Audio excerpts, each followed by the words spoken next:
नमस्कार प्यारे दोस्तों, मैं एस राठौड़ स्वागत करता हूं आपका अपने YouTube channel Solanki study point पर। देखिए प्यारे बच्चों, अब आज अपन पढ़ रहे थे प्रकाश, और प्रकाश के अंदर लगभग अधिकांश कॉन्सेप्ट क्लियर कर लेते हैं। और आज आपके सामने बहुत ही इंपॉर्टेंट कॉन्सेप्ट लेके हाजिर हुआ हूँ, अवतल दर्पण और अवतल दर्पण से बनने वाले प्रतिबिंबों के निर्माण। तो प्रतिबिंबों के निर्माण के लिए कुछ छोटी छोटी बातें जो पिछले वीडियो में बताए थे, कुछ नियम थे और कुछ महत्वपूर्ण शब्दावली थी कि अवतल दर्पण में फोकस किसे कहते हैं, वक्रता केंद्र किसे कहते हैं, ध्रुव किसे कहते हैं और मुख्य अक्ष किसे कहते हैं, जो आपको लगभग क्लियर होगी। यदि वो आपने नहीं देखी तो एक बार इस वीडियो को स्किप करके वो जरूर देखें, क्योंकि उसके बगैर ये समझ में नहीं आएगा आपको। तो आज देख रहे हैं अपन अवतल दर्पण। तो एक बार अवतल दर्पण की नॉर्मल डेफिनेशन देख लेते हैं कि अवतल दर्पण आखिर किसे कहते किसे हैं। तो देखिए प्यारे बच्चों, अवतल दर्पण तो वह गोलीय दर्पण जिसका अंदर धंसा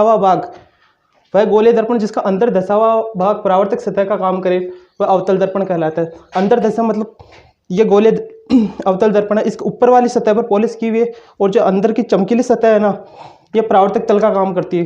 कोई प्रकाश की किरण अनंत से आएगी और इस चमकीली सतह से टकराकर फोकस से जाएगी, मतलब जो चमकीली सतह है ना उसी से टकराएगी वो। तो अवतल दर्पण के अंदर जो प्रकाश की किरण अनंत से आती है ना, वो अवतल दर्पण उसको सिकोड़ने का काम करता है। कोई भी प्रकाश की किरण आई उसको एक जगह सिकोड़ने का काम करता है। तो इसके अंदर पॉलिश सतह तो होती है ऊपर वाली, और चमकीली सतह अंदर वाली। तो ये हो गया अवतल दर्पण। और अवतल दर्पण से बनने वाले प्रतिबिंब समझने के लिए छोटी छोटी शब्दावली है, जैसे ध्रुव किसे कहते हैं, फोकस किसे कहते हैं, वक्रता केंद्र किसे कहते हैं और मुख्य अक्ष किसे कहते हैं। तो ये समझना बहुत ही आवश्यक है। यदि ये समझ में नहीं आया ना तो प्रतिबिंब का निर्माण समझ में नहीं आएगा। और दूसरा, मैंने पिछली क्लास के अंदर गोलीय दर्पण से बनने वाले प्रतिबिंबों के नियम और अवधारणा बताया था आपको। यदि वो कॉन्सेप्ट क्लियर है तो ये आगे का समझ में आएगा एक बार। तो अपन अब देखेंगे कि अवतल दर्पण से बनने वाले प्रतिबिंबों का निर्माण। पहले बच्चों, अवतल दर्पण से बनने वाले प्रतिबिंबों के निर्माण के लिए मुख्य 6 स्थितियाँ हैं, मतलब 6 ऐसी जगह हैं जहाँ अपन वस्तुओं को रखेंगे तो उसका प्रतिबिंब कहाँ बनेगा, ये अपन देखेंगे। तो इसमें पहला केस है जब वस्तु अनंत पर हो, जब कोई वस्तु अनंत पर रखी हुई हो तो उसका प्रतिबिंब कहाँ बनेगा। फर्स्ट केस ये। सेकंड केस है जब वस्तु अनंत और वक्रता केंद्र के बीच हो, जब वस्तु अनंत और वक्रता केंद्र सी के बीच में हो।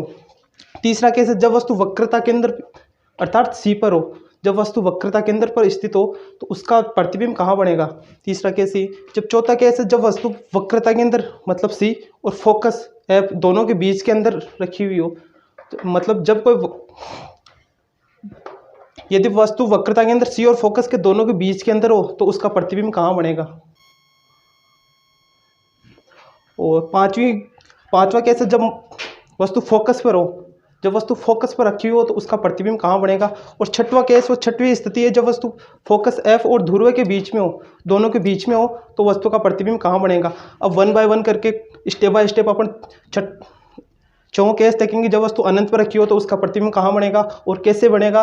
और अनंत और वक्रता केंद्र के बीच हो तो वक्रता केंद्र पर स्थित हो उसका प्रतिबिंब कैसे बनेगा। प्रतिबिंब के केस कहाँ होंगे, मतलब प्रतिबिंब कैसा बनेगा। तो सबसे पहला प्रतिबिंब की स्थिति है, इसके अंदर अपन 4 चीज़ चेक करेंगे। प्रतिबिंब बन गया, प्रतिबिंब में चार चीज़ देखेंगे। पहला है कि प्रतिबिंब कहाँ बना, मतलब प्रतिबिंब बन तो गया पर कहाँ बना। एक तो फोकस पे बना है, एफ और 12 के बीच में बना है, ध्रुव के पास बना है, या फिर अनंत मतलब परे बना है। दूसरा देखेंगे आकार, कि वस्तु से प्रतिबिंब बड़ा है, छोटा है या फिर वस्तु के बराबर है। तीसरे देखेंगे कि वस्तु आभासी है या फिर काल्पनिक है, मतलब एक तो आभासी बन रहा है या फिर काल्पनिक बन रहा है। और चौथी स्थिति है कि वस्तु का प्रतिबिंब सीधा बन रहा है या फिर उल्टा बन रहा है, वस्तु का प्रतिबिंब सीधा बन रहा है या फिर उल्टा। तो इसमें अपन देखेंगे पहली स्थिति क्या है। 6 स्थिति देखे थे अपन ने। तो पहली स्थिति है जब वस्तु अनंत पर रखी हुई हो। कोई वस्तु अनंत पर रखी हुई है तो अपने को दिखाई नहीं देगी, बल्कि उसकी समानांतर किरणें आती हुई दिखाई देगी। तो उसमें पहला केस है कि जब वस्तु अनंत पर रखी हो। तो जब वस्तु अनंत पर रखी हो ना, तो इसमें प्रकाश की किरण मुख्य अक्ष के समानांतर आती है। प्रकाश की किरण मुख्य अक्ष के समानांतर आती है और दर्पण से परावर्तित होकर दर्पण से टकराकर वो फोकस से गुजर जाती है। देखिए प्यारे बच्चों, जब प्रकाश की किरण अनंत से आई और ये दर्पण है, इस दर्पण से यहाँ परावर्तक सतह से टकरा के फिर फोकस से गुजर गई। ऐसे नीचे से प्रकाश की किरण आई और दर्पण से टकराई और फोकस से गुजर गई। तो जहाँ दोनों किरणें मिलती है या फिर मिलती हुई प्रतीत होती है, यदि मिलेगी तो वास्तविक प्रतिबिंब बनेगा, और मिलती हुई प्रतीत होती तो काल्पनिक प्रतिबिंब बनेगा। यहाँ वास्तविक प्रतिबिंब बन रहा है क्योंकि अपने को दिख रही है मिलती हुई फोकस पर, जहाँ मिलेगी ना वहीं प्रतिबिंब का निर्माण होगा। तो प्रतिबिंब तो बन गया, पर अपन केस चेक करेंगे कि प्रतिबिंब कैसे बन रहा है। तो पहला केस क्या है, प्रतिबिंब कहाँ बन रहा है। तो दोनों किरणें कहाँ मिल रही है, फोकस पर, तो प्रतिबिंब फोकस पर बन रहा है। अब आकार देखेंगे कि वस्तु के प्रतिबिंब का आकार कैसा है। तो आकार है बहुत छोटा, मतलब कोई वस्तु अनंत पर है तो अपने को दिखाई नहीं दे रही कि वो वस्तु कैसी है, तो उसका आकार बहुत छोटा है। अब देखेंगे वास्तविक है काल्पनिक, तो वस्तु की तरफ प्रतिबिंब का निर्माण हो रहा है तो वह वास्तविक है। और अब उल्टा है कि सीधा, वह उल्टा। तो चार स्थिति हर प्रतिबिंब की अपने को जांच करनी है कि, और चारों स्थिति लिखे आनी है क्यों। और आपके दिमाग में क्वेश्चन आ रहा होगा, सर इसका क्वेश्चन कैसे आएगा। और क्वेश्चन भी 100%, मतलब लगभग पिछले जितने भी बोर्ड पे एग्जाम है उनका एनालिसिस करोगे आप, तो लगभग हर एग्जाम में आपको ये क्वेश्चन मिलेगा कि अवतल दर्पण किसे कहते हैं, और अवतल दर्पण से बनने वाले प्रतिबिंबों के निर्माण का रेखा चित्र सहित समझाइए। 5 नंबर का क्वेश्चन होता है, और 5 नंबर मतलब 1%। तो प्यारे बच्चों, ये बहुत बेहतरीन कॉन्सेप्ट है और इतनी आसान तरीके से समझा रहा हूँ। और अब दूसरी स्थिति देखेंगे अपन। तो बच्चों, अपन ने पहला केस देख लिया था कि जब वस्तु अनंत पर हो तो उसका प्रतिबिंब कहाँ बनेगा, ये देख लिया। अब सेकंड केस है, जब वस्तु अनंत और वक्रता केंद्र सी, जब वस्तु अनंत और वक्रता केंद्र सी के बीच में हो तो उसका प्रतिबिंब कहाँ बनेगा। तो चलो देखते हैं अपन। दूसरा केस या दूसरी स्थिति, जब वस्तु अनंत मतलब जो अपने को दिखाई ना दे, मतलब अनंत कितनी भी कल्पना के अनुसार अनंत मान सकते हैं, जो अपने को दिखाई ना दे। जब वस्तु अनंत और वक्रता केंद्र अर्थात सी के मध्य हो तो यह अवतल दर्पण है, वक्रता केंद्र सी और अनंत, या फिर इसको ऐसे भी बोल सकते हैं वक्रता केंद्र से परे अर्थात सी से परे, एक ही मतलब है दोनों का। जब तो इसके अंदर वस्तु यहाँ सी से परे रखी हुई है तो दो प्रकाश की किरण डालते हैं। तो पहली प्रकाश की किरण जब मुख्य अक्ष के समानांतर आती है, तो दर्पण से टकराने के बाद फोकस से चली जाती है। पहली प्रकाश की किरण जब मुख्य अक्ष के समानांतर आई और यहाँ टकराने के बाद फोकस से लौट गई। अब दूसरी प्रकाश की किरण फोकस से आई और यहाँ टकराने के बाद, दर्पण से टकराने के बाद मुख्य अक्ष के समानांतर गुजर गई। और जब दोनों प्रकाश की किरण मिली वहीं प्रतिबिंब का निर्माण हो गया। और प्रतिबिंब के निर्माण के लिए जो शर्तें हैं वो अपन देखेंगे कौन कौन सी शर्तें सेटिस्फाई है। अब देखेंगे प्रतिबिंब कहाँ बना। दोनों प्रकाश की किरण मिल तो गई और प्रतिबिंब भी बन गया। अब तो अपन ये देखेंगे प्रतिबिंब बना तो कहाँ बना। प्रतिबिंब बना वक्रता केंद्र सी और फोकस। अब आपको समझ में आ गया होगा थोड़ा बहुत प्रतिबिंब कहाँ बना। मतलब फर्स्ट केस में तो आपको थोड़ा बहुत कम समझ में आया, अब सेकंड केस में तो समझ में आ गया होगा कि आखिर प्रतिबिंब कैसे बनता है, उल्टा है, सीधा है, वास्तविक, आभासी है। तो सेकंड केस के अंदर आप देखो कि प्रतिबिंब कहाँ है। प्रतिबिंब है सी और एफ। सी मतलब वक्रता केंद्र, एफ मतलब फोकस, इन दोनों के बीच के अंदर है। ये वस्तु है, ये वस्तु का प्रतिबिंब है, ये वस्तु और ये वस्तु का प्रतिबिंब। तो प्रतिबिंब कहाँ बन रहा है, वक्रता केंद्र और एफ के बीच में। तो पहली स्थिति में लिख देंगे प्रतिबिंब कहाँ बन रहा है, वक्रता केंद्र और फोकस के बीच में। अब दूसरा कि वस्तु का आकार कितना है। वस्तु देखो, एक बार कल्पना करो कि वस्तु इतनी बड़ी है और उसका प्रतिबिंब कितना बन रहा है, इससे छोटा बन रहा है। तो इसका आकार वस्तु से छोटा। और आपको दोनों किरणें मिलती हुई दिखाई दे रही है,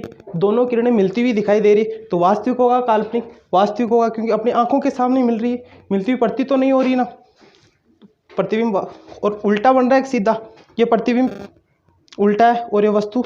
तो चौथी कंडीशन हो गई कि वस्तु का प्रतिबिंब उल्टा बन रहा है। अब देखेंगे अपन वस्तु की तीसरी कंडीशन, जब वस्तु को वक्रता केंद्र अर्थात सी पर रखा जाए, जब वक्रता केंद्र को सी पर रखा जाए तो उसका प्रतिबिंब कहाँ बनेगा। तो आइए देखते हैं अपन प्रतिबिंब की तीसरी कंडीशन। जब वस्तु को वक्रता केंद्र अर्थात सी पर रखी जाए तो उसका प्रतिबिंब कहाँ बनेगा, प्रतिबिंब कैसा बनेगा, वास्तविक बनेगा, आभासी बनेगा। आओ चर्चा करते हैं। तो देखिए प्यारे बच्चों, ये है अवतल दर्पण। इसके अंदर ये फोकस, ये ध्रुव है और ये वक्रता केंद्र सी। वक्रता केंद्र को सी से डिनोट करते हैं। जब अपन वस्तु को यहाँ वक्रता केंद्र पर रखते हैं, ये वस्तु हो गई, ये प्रतिबिंब। जब वस्तु को अपन वक्रता केंद्र पर रखते हैं तो इससे दो प्रकाश की किरणें गुजारेंगे और ये प्रकाश की किरण आपको समझ में आ रही है। मैंने प्रतिबिंब से बनने वाले वो नियम बताए थे, गोले दर्पणों से प्रतिबिंब निर्माण के नियम या अवधारणाएं, याद होगा आपको। क्योंकि प्यारे बच्चों, फिजिक्स एक ऐसा विषय है, ये एक प्रैक्टिकल विषय है जिसमें पीछे का हर एक कॉन्सेप्ट आगे के कॉन्सेप्ट से रिलेटिव है। यदि पीछे के पूरे कॉन्सेप्ट आपके क्लियर है तो ही आगे की चीज़ समझ में आएगी, नहीं तो रटने वाली बात हो जाएगी। तो पीछे के पूरे कॉन्सेप्ट क्लियर होने चाहिए आपको, तभी आगे की हर एक छोटी से छोटी बात समझ में आएगी। तो इसमें दो प्रकाश की किरण, पहली प्रकाश की किरण मुख्य अक्ष के समानांतर आएगी। मुख्य अक्ष के समानांतर, ये मुख्य अक्ष है, इसके समानांतर आई, आने के बाद यहाँ दर्पण से टकराई और फोकस से गुजर गई। पहली प्रकाश की किरण मुख्य अक्ष के समानांतर आई, यहाँ दर्पण से टकराई और परावर्तित होने के बाद फोकस से गुजर गई। अब दूसरी प्रकाश की किरण इसमें आई, फोकस से आई, मुख्य अक्ष पर स्थित फोकस बिंदु से जब दूसरी प्रकाश की किरण आती है, यहाँ दर्पण से टकराने के बाद मुख्य अक्ष के समानांतर गुजर जाती है। ये मुख्य अक्ष से इसके समानांतर आ गई ना। अब दोनों प्रकाश की किरण जहाँ मिलेगी वहीं प्रतिबिंब का निर्माण होगा। दोनों प्रकाश की किरण जहाँ मिलेगी ना वहीं प्रतिबिंब का निर्माण होगा। तो दोनों प्रकाश की किरण यहाँ मिल रही तो यहाँ प्रतिबिंब का निर्माण होगा। तो अपने को वस्तु भी दिख रही है, प्रतिबिंब भी दिख रहा है, तो अपन डिसाइड करेंगे प्रतिबिंब कैसा बन रहा है और उसकी स्थिति क्या है। तो प्रतिबिंब कहाँ बन रहा है, ये वक्रता केंद्र है, तो वक्रता केंद्र के ऊपर ही प्रतिबिंब का निर्माण हो रहा है। तो अपन लिखेंगे प्रतिबिंब वक्रता केंद्र पर बन रहा है। दूसरी कि प्रतिबिंब वस्तु के बराबर है या बड़ा है या छोटा, तो यह वस्तु है या प्रतिबिंब है। ये कंडीशन, चौथी शर्त, ये चौथी स्थिति है, जब वस्तु को वक्रता केंद्र और एफ मतलब सी और एफ दोनों के बीच में रखा जाए तो उसका प्रतिबिंब कहाँ बनेगा। तो आइए देखते हैं उसको। जब वस्तु को वक्रता केंद्र अर्थात सी और फोकस एफ के बीच में रखा जाए तो उसका प्रतिबिंब कैसे बनेगा, आइए देखते हैं। तो देखिए प्यारे दोस्तों, ये फोकस, ये वक्रता केंद्र, वक्रता केंद्र को सी से डिनोट करेंगे और फोकस को एफ से डिनोट करेंगे। तो वस्तु को दोनों के बीच में रखेंगे अपन। तो प्रकाश की किरण गुजारेंगे, जब प्रकाश की किरण मुख्य अक्ष के समानांतर आएगी, प्रकाश की किरण मुख्य अक्ष के समानांतर आएगी और दर्पण से टकराने के बाद फोकस से गुजर जाएगी। जब प्रकाश की किरण मुख्य अक्ष के समानांतर आई और इस दर्पण से टकराई, परावर्तित होकर मुख्य फोकस से वापस गुजर गई। अब दूसरी किरण गुजारेंगे, जब प्रकाश की किरण फोकस से गुजरती है अर्थात मुख्य अक्ष पर स्थित फोकस बिंदु से गुजरती है, तो दर्पण से टकराने के बाद मुख्य अक्ष के समानांतर वापस गुजर जाती है और दोनों प्रकाश की किरण जहाँ मिलेगी वहीं प्रतिबिंब का निर्माण होगा। तो काम मिल रही है सी से परे अर्थात अनंत और वक्रता केंद्र के बीच के अंदर दोनों प्रकाश की किरण मिल रही है और वहीं प्रतिबिंब का निर्माण होगा। तो हम प्रतिबिंब की कंडीशन देखेंगे, प्रतिबिंब कहाँ बन रहा है। तो प्रतिबिंब कहाँ बन रहा है, वक्रता केंद्र अर्थात सी और अनंत, अनंत मतलब अपने ज्ञात से परे अर्थात सी से परे। पहली, अब वस्तु से प्रतिबिंब का निर्माण वस्तु से बड़ा हो रहा है कि वस्तु से छोटा हो, आप ही देख सकते हो। प्रतिबिंब इतना है और वस्तु का आकार, तो वस्तु के आकार से प्रतिबिंब का निर्माण बड़ा हो रहा है तो उसका आकार है वस्तु से बड़ा।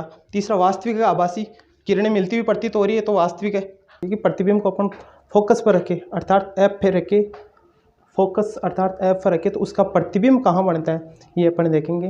देखिए प्यारे बच्चों, यह है अवतल दर्पण, इसके अंदर फोकस एफ, जब वस्तु को फोकस पर रखते हैं तो उसका प्रतिबिंब कहाँ बनेगा ये देखते हैं अपन। तो इसमें पहली प्रकाश की किरण मुख्य अक्ष के समानांतर जाती है और प्रकाश की किरण मुख्य अक्ष के समानांतर गई और यहाँ पर दर्पण से टकराने के बाद फोकस से गुजर गई।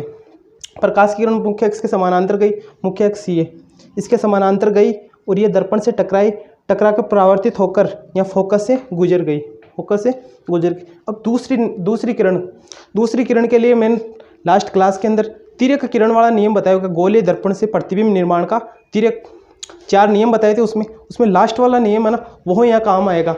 अब यदि आपके लास्ट कॉन्सेप्ट क्लियर है तो इसमें कोई दिक्कत नहीं आएगी, वो है तिर्यक किरण। तो दूसरी किरण, जब किरण ध्रुव पर आपतित होती है, जब प्रकाश किरण ध्रुव पर आपतित होती है तो मुख्य अक्ष के सापेक्ष, मुख्य अक्ष कौन सा है ये, मुख्य अक्ष के सापेक्ष जितना आपतन कोण होता है, मुख्य अक्ष के सापेक्ष जितना आपतन कोण होता है उसी के बराबर परावर्तन कोण बनाती हुई परावर्तित हो जाती है। जितना आपतन कोण बनाएगी ना उतना ही परावर्तन कोण बना के परावर्तित हो जाती और ये अनंत पे जाके मिलती है। कहीं आप दोनों सीधी जा रही, ये भी सीधी जा रही है, ये भी एक अनंत अपन कुछ नहीं बोल सकते कि अनंत तो अनंत पे जाके मिलेगी। तो इसके अंदर अब वस्तु का प्रतिबिंब बनेगा कि वस्तु तो पता है अपने को ऐप पे रखी हुई है, तो प्रतिबिंब का थोड़ी पता है कि प्रतिबिंब कितना बड़ा बन रहा है। तो प्रतिबिंब इतना ही बोल सकते हैं, प्रतिबिंब वस्तु से बड़ा बन रहा है। तो प्रतिबिंब की कंडीशन देखेंगे, प्रतिबिंब अनंत पर बन रहा है और वस्तु से बड़ा बन रहा है, वास्तविक है, उल्टा है। तो प्यारे दोस्तों, अपन ने अवतल दर्पण देखे, अवतल दर्पण अच्छी तरह से पढ़ा और अवतल दर्पण से बनने वाले प्रतिबिंब पढ़े कि अवतल दर्पण से कौन कौन सी कंडीशन पर कैसे कैसे दर्पण के प्रतिबिंब बनते हैं। पहला पढ़ा, जब वस्तु अनंत पर हो तो उसका प्रतिबिंब। दूसरा, जब वस्तु अनंत और वक्रता के अंदर अनंत और सी के बीच में हो तो उसका प्रतिबिंब कहाँ बनेगा। तीसरा, जब वस्तु वक्रता के अंदर अर्थात सी पर हो तो उसका प्रतिबिंब कहाँ बनेगा। चौथा, जब वक्रता के अंदर और एफ, मतलब वक्रता के अंदर एफ और सी के बीच में हो, वक्रता के अंदर और फोकस के मध्य हो तो उसका प्रतिबिंब कहाँ बनेगा। और लास्ट देखा था अपन ने, जब वस्तु फोकस पर रखी हुई हो एफ पर तो उसका प्रतिबिंब कहाँ बनेगा। तो प्यारे दोस्तों, अपन अगले वीडियो में देखेंगे उत्तल दर्पण से, उत्तल दर्पण किसे कहते हैं और उत्तल दर्पण से बनने वाले प्रतिबिंबों का निर्माण। तो प्यारे दोस्तों, यदि हमारा वीडियो अच्छा लगा तो लाइक और दोस्तों के साथ शेयर, और यदि कोई भी क्वेश्चन हो तो कमेंट के माध्यम से ज़रूर बताइए। धन्यवाद।